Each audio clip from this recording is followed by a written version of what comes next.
every week almost, or every 2 weeks or so, there's a new study that is released saying we have workforce issues, saying that people are concerned. Just last week, Gallup and the Lumina Foundation released a new poll that showed that 8 out of 10 people in the United States today believe that talent, the ability to acquire talent, is one of the major barriers we have in terms of moving forward. That do we have the right talent in our workforce? And this is not a new theme. It is something that, even in the height, coming out of the recession, when we had double-digit unemployment, one of the big issues for employers, even though we had so many people looking for jobs, is do we have the people looking for the jobs that have the skills to do the jobs that we have?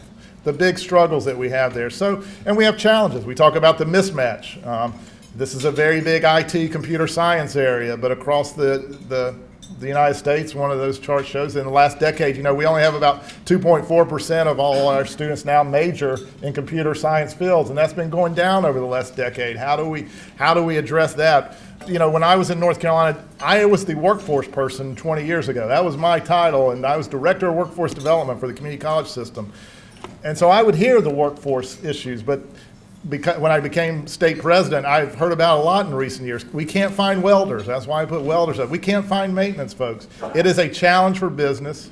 Workforce is a game changer one way or the other for you if you're in business, positive or negative in that regard. Now, I wanted to kind of back up and talk about it regionally and tell you a little bit of a regional story, because workforce can also be a game changer for regions. And that's sort of been my own personal experience from where I come from. I was born 50 years ago in North Carolina.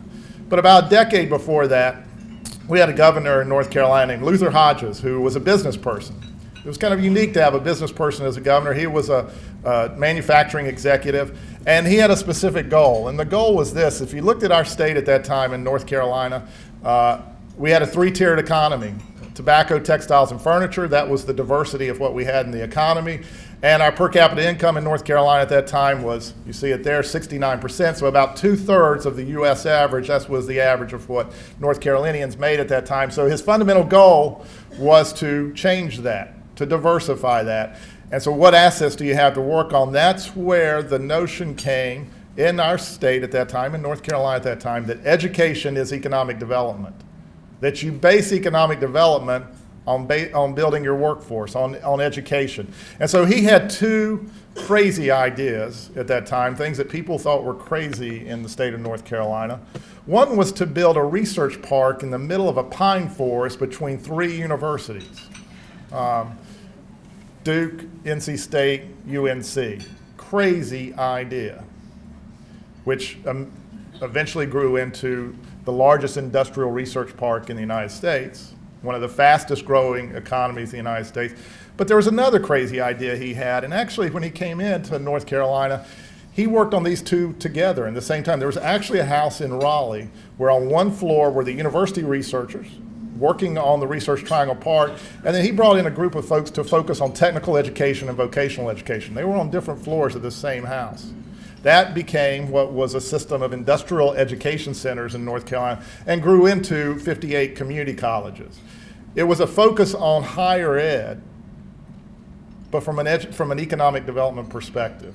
And so things changed. And over 40 years in the state of North Carolina, went from 69% to 94% per capita income and became known as an industrial technology attraction tool, which I don't think happened by accident. I think it happened by regional thought. I think it happened by vision. I think it happened by pulling folks together in that regard. In Raleigh, I left 5 months ago, where there once was a house where researchers from the university and folks working on vocational education worked on planning 50 years ago. There's now at NC State University the largest biotech teaching factory on the East Coast, where both community college instructors and university instructors work to build a high-tech economy around biotech. So that's the philosophy I come from. This notion that education is economic development is something more than just what we do in education, which is very important, but it has an economic prosperity focus. It's also a different way sometimes of looking at community colleges. In some states, community colleges, Virginia's a little bit like this, started more from a junior college model. Started as a goal around higher education. How do you spread higher education? In some states, North Carolina, I met someone from South Carolina today with Loudoun County Schools, started from the notion of we're a very poor state. We need business, we need jobs. Our asset is our people. Let's build our people by building education. That was the story. That's the history that I come from and from my perspective. Now let me tell you a little more just in terms of this context. I'm going to use a little more personal stories here. But going back 50 years ago, that was one thing. But in recent years, I would suggest to you that time has changed. We live on a quicker time frame now than was back 50 years ago. And geography has changed. We live much closer than we ever did before. I mean, when Nova was built out in Annandale, people thought, why in the world are they building it out in the country, But you have to think about that in terms of where we live, not just in terms of Northern Virginia and the DC area, but around the world. So just a couple of stories in that regard in terms of how time has changed and how we have to think about that and how geography has changed. So this is not my first time living in this region. I came here 30 years ago to go to graduate school. When I was in college, I became, for whatever reason, very interested in the human side of technology. I worked in a little manufacturing facility in North Carolina, had the opportunity to go and study in Japan, and I saw very different things happening between my little manufacturing company in North Carolina and the automation that I saw in Japan. That was what I didn't know what a job was in that area, had no idea, but I knew that was what I wanted to study. So I went to the University of Maryland, where I could study with certain researchers there. And so when I came to Maryland, about a year after I got here, a buddy of mine moved he moved to the region to live on my friend's couch. He was a college mate, but after college he took a year to go work at the ski slopes in Aspen. Everything seemed to work well for him, and then he came to live on my friend's couch, and he ended up working for this little company. Had less than 100 employees at the time, not even 100, and it was a Northern Virginia company, and it was called Quantum Technologies. And so, you all know the quantum technology story. It became America Online. And so Randy, my friend, became the sports director at America Online, I think because he was the only one there who really liked sports a lot. So I became one of the first beta testers for America Online on sports chat rooms at the time. And Randy started encouraging us, we need to invest. I wish we had listened to him more at the time. But talk about how time changed in that regard. So and I remember meeting Steve Case. I met Steve Case by playing paintball with him one time with about 40 other America Online folks. But anyway, what happened is, after I left, 10 years later, not too long after that, America Online grew to the point where, and this is how time changes, that its market value was greater than the GDP of 190 countries. Think about that. One company in Northern Virginia had a market value that was greater than the GDP of all of those countries. University of Maryland, there is an undergraduate at the University of Maryland who graduated from a high school in Maryland. His father was from a Russian immigrant family. His father was a computer science teacher at the University of Maryland. And he was running around the campus the same time my friend Randy was living on the couch doing the AOL thing. And this is what he looked like at the time when he was running around the University of Maryland while I was there. I didn't know him. I'm sure may have passed him in the hallway somewhere. I wish I'd gotten to know him. I really wish I'd gotten to know him, because $34 billion later, he was Sergey Brin, who, one of the two co-founders of, and really the computer guy behind, the search guy behind Google. Think of what Google is today. Right here in this area, the thought for these two things started.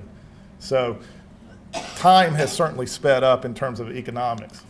I used this as an example one time because I found this picture. This is a picture of an intersection in Dubai over less than a 10-year period. Now, the reason I use this as an example with the challenges we had in terms of construction and issues, because during approximately that same 10-year period, when I was a community college president, we designed and built a parking lot. It took us that long from the conception stage to the design stage to going through all the process, and 10 years later, that parking lot was there. Same period. Which also segues into the next piece is that, okay, so time speeds up, but geography is different because the world has changed during that time period. The world is a very different place. And I remember when I was responsible for workforce development in North Carolina, we were competing against Northern Virginia. I remember trying to talk America Online as part of a team to put their data center in North Carolina, which they did not do at the time. I'm glad I'm a Virginian now.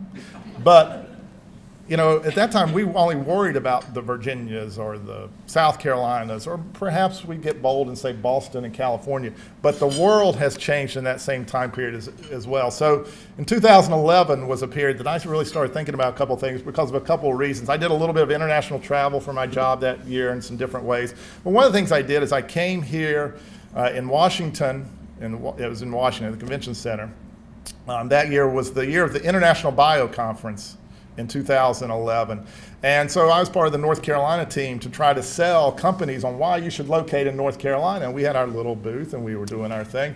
But I remember walking around and being fascinated because I would go to some and just watching, and I took pictures that day because pictures of Russia and China and India and the booth, and it was just kind of mind-boggling to think, okay, we are competing based on talent and based on economic development with Russia, who wasn't even, part of it. You wouldn't even thought about that a few years ago.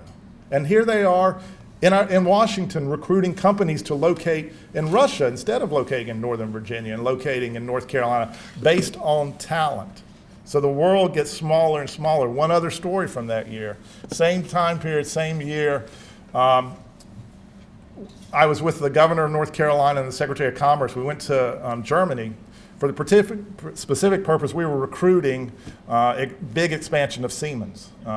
Siemens built their big turbine facility in Charlotte. And so that morning, we were getting ready to do our Siemens pitch. I'm waking up, it's been jet lag, whatever it is, and I'm waking up and I turn on the television and I turn on the only TV station that I can understand, which is CNN World. It's the only one that's not in German. And on CNN World that morning was a commercial. I don't have the commercial embedded, but it was a commercial from Bahrain that was advertising to German employers that you should locate your next business in Bahrain because they have the best workforce development training programs in the world. Now, I never knew we competed against Bahrain, but that morning they were on television in Germany, in Munich, with that pitch. So my point is, a lot of times we think about things in a certain, we don't think about the role of talent. We don't think about how the economy's sped up. We don't think about the competition that is now very much more worldwide than regional, which means that regionally we really have to think together more. We have to think quicker, and we have to think that we're also in a competition because companies, and you all are with these types of companies, you can locate anywhere, and you're going to locate where the opportunity is best, and typically that's around talent. But what Steve Fuller points out is if you look at the change in the economy, the change for us is called, because like a lot of places, and I kind of think of North Carolina in this way, or some other southern states, you had company towns. My ancestors went through twice a company town. The sawmills that were in the Great Smoky Mountains, and then they went and they had to leave, and then the textile mills, and they had to learn something else. Well, we're a little bit of a company town as well to a certain extent because he would note that we've been so dependent on government contracting that the government piece of it has become so much a big part of the economy. And our big challenge over time for this region is how we diversify and how what will grow is the government part being a smaller share, and non-local business being a much bigger share of the economy. So what that means for us is how do we make sure our region is the most competitive it can be for businesses who are going to want to locate here, not because we're right next to the federal government, but because we have the best economic opportunity of any region, which requires a little bit of a mind shift in that regard. This summer, I was reading a book. It's called No Ordinary Disruption by a group. It's written by McKinsey, a bunch of McKinsey consultants. Really interesting book. But at the same time, I'm getting ready to move to Northern Virginia. My sons play high school football. And so I was at one of their high school practices, picking them up, and at the end of practice, the coach gets them all together, and he pulls them together, and he says, and they have this little cheer, "Who has it better than us?" And they all cheer out, "Nobody, nobody," which, if any of you are football fans, you know that's what the Hardballs, that started with the Hardballs. Now, just my son's football team went 1-11, and they kept that cheer going each time, and so I noticed as the year went on, they didn't respond the same. Sometimes you could hear them mumbling, "Who has it better than us?" "Everybody, you know." But they kept it going, But when I heard that, I was reading this book and I started really thinking about it, because what the book No Ordinary Disruption says is there's really 4 great disruptors, and they're disruptors that we all know about, but the point is that the pace is so much quicker in terms of the disruption of these forces than we ever anticipated 10 to 20 years ago. One is the impact of aging, and I won't get into that piece, but we have opportunities there because we're talking about bioinformatics. We have resources here that will deal with healthcare and with aging. One is urbanization. 10 years ago, 20 years ago, people thought everybody would spread out rural. It's just the opposite. People are coming together, and we happen to, in this region, be the 6th largest metro, and we're about 50% of that metro economy in the United States. 14th biggest metro economy, I think, in the world. What an advantage for us. Globalization. This is one of the most diverse of diversity regions you could find.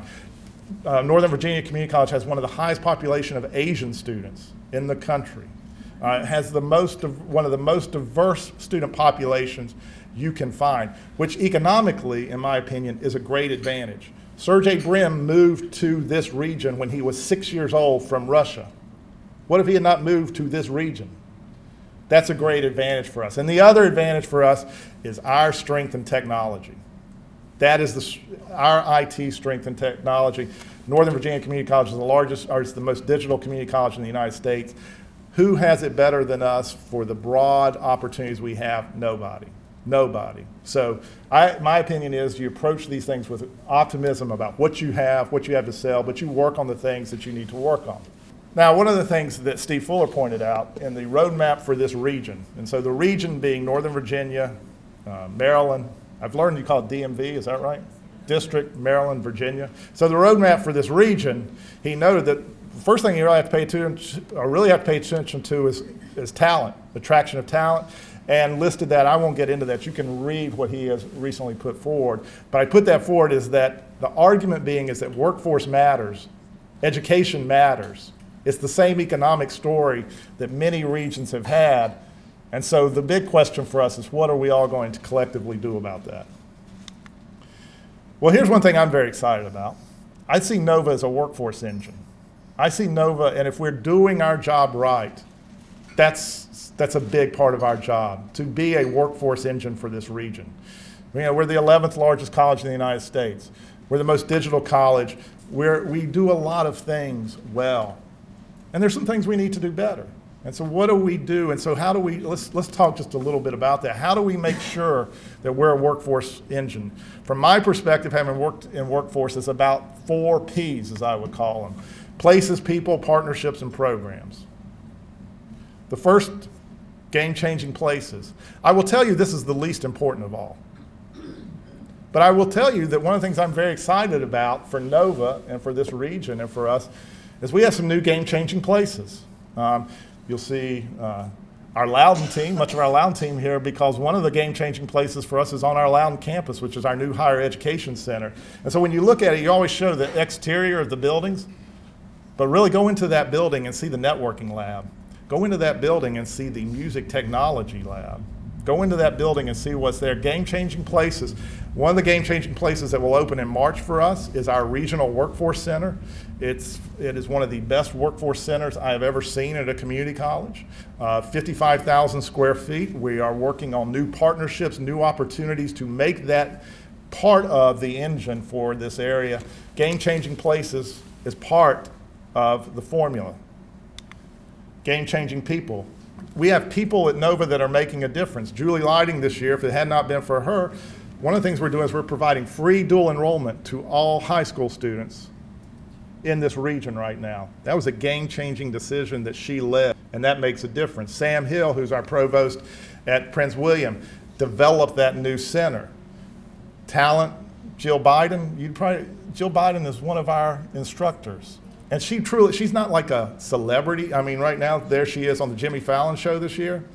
But when she's at Nova, she's a teacher. And she is a committed teacher. That's what her focus is. Margaret Leary, who is our cyber leader. Margaret has just was working across the state of Virginia and just helped 3 other community colleges in this state become CAE, the highest level of cyber certification. And I put one picture here because you'll get to know him.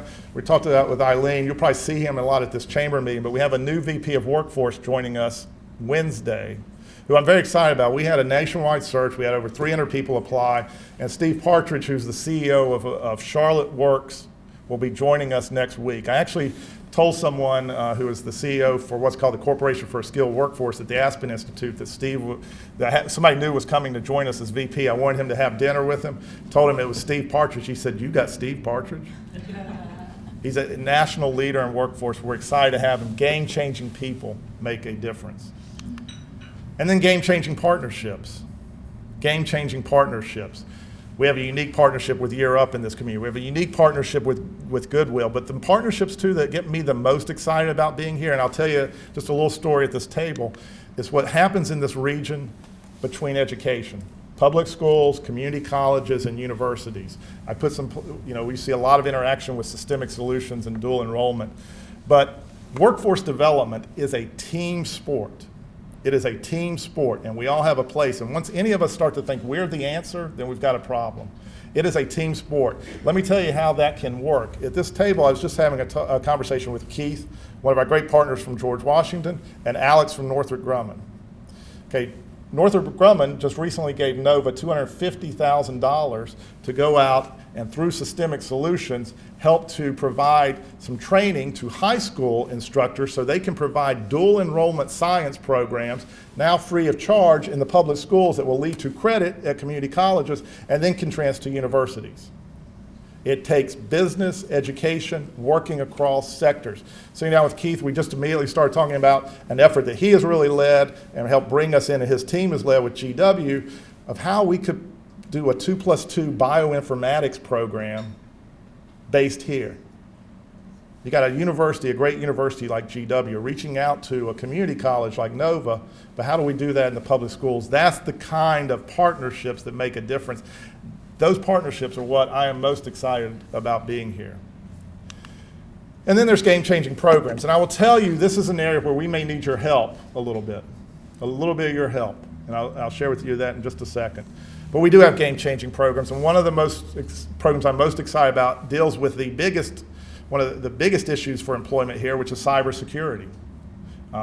We are one of 30 community colleges at the highest level of certification for cybersecurity, but here's what's really important is the connections we have with our partners in other sectors of education. So Nova has an applied associate degree, which has grown from 50 students last year to over 500 this year. It is a program where we partner with the military, where the military can come in and get credit for their previous, if they had certain skills, previous credit for that, participate in that applied associate degree, and then transfer to one of 5 universities in this region, GW, George Mason, Marymount, 2 others. That's unique. That's a remarkable partnership, remarkable program. Nova will be, we will be the #1 cybersecurity school in the nation. That's our goal.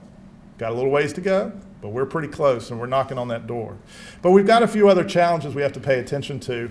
And so one of the areas where you'll see Nova broaden over time is what we do in some more of our technology areas. And I just want to ask your help on one thing as I close, and also give you a little bit of an idea in terms of where you'll see some of that. A lot of times we talk about STEM. STEM is a very popular term now, but if you read, and I would encourage you to look at Jonathan Rothwell's work, who's a Princeton-trained economist at Brookings Institution, who's done a lot of research on STEM, and he will note that too often we overlook a big part of the STEM economy, what is called the sub-bachelor economy. In other words, he would note that 50% of all STEM jobs are in areas where you don't have to have a bachelor's degree to get that job. If the lights go out right now in this room, it's going to have to be a STEM worker who's going to have to come in and diagnose this and figure out how to fix those lights. And chances are they're going to be trained at a level less than a bachelor's degree, but they're very much a STEM worker, and perhaps more so than someone who works at a computer at a desk and has a higher degree, but is not having to do the same kind of diagnostic or other types of STEM skills. But it's something that's often overlooked, and so we have to think about how we develop those types of programs, both that can lead to opportunities in higher ed, but can lead to those technical roles. And so that's the real focus of the Virginia Community College system. That is our legislative goal for the next 2 years. This is where I'm asking for your help if you see legislators, because I think this is the game changer for us that makes a difference. If you look at the economy right now, in the workplace, it's made up of ones, twos, and sevens. Ones, twos, and sevens. The ones, if you think about it in terms of, let's think about a research park that we're talking about, like the Research Triangle Park. You have lots of PhDs there, but for every PhD, they're supported by 2 bachelor level trained folks. But in a place like that, they're also supported by 7 people who have technical skills, and frequently it's those technical skills. Who's going to fix the lights? Who's going to fix the machine? Who's going to fix your car? You know, my PhD is in psychology. I'm an industrial psychologist. That's what I studied. You know, if you have a problem where you need a psychologist, you're going to go make an appointment, but if you need somebody to repair your cable, you're going to sit there and wait all day for them to come out and repair your cable, right? Those are the areas that we sometimes have demand, but we're not filling. That's the challenge for us. And there's a new way of filling those jobs, and it's based on another types of credential, which is not just academic credentials. Industry certifications. That's what we've seen in IT. That's what we see in technical areas, healthcare, licensures. And what those certifications provide are new opportunities for folks, particularly folks who may be challenged employment-wise, and they can come get a certification, go get a better job, and move up into the workplace. Or a lot of times, for a lot of our students, they already have 4-year degrees, which are very important for their career progress, but they need a certification as almost a finishing point. That was a lot of biotech students in North Carolina. That was a lot of IT students. You know, a lot of our health students come in to get those certifications to get into the workplace. Here's what Virginia does not do that we need some real help to help us catch up with where others are. There are 19 states in the United States that fund non-degree training that leads to certifications. Virginia is not one of those. Our system is a little different. We work in that regard from a workforce perspective with one hand tied behind our back.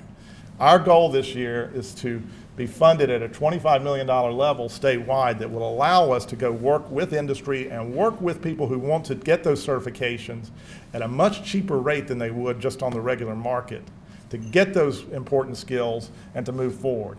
That's the game changer for us. That's what will make us different as a Virginia Community College system. That's one of the most important things to help us catch up with other states and be competitive in workforce. And so when you hear about the Virginia Community College System Credentials Initiative, I hope you'll look kindly on it. Hope you'll look kindly on us, and if you see, and I'll be with some legislators tonight, and if you see ways to influence them, talk about this as a game changer, because workforce development is a game changer for this region. But to have that game-changing opportunity, we have to have the tools to make that happen. Thank you for having me. Thank you for having me in this region. I appreciate being here. That wraps up this edition of Fairfax Digest. Tune in next time to see what's happening around the county and possibly in your neighborhood. Thanks for watching.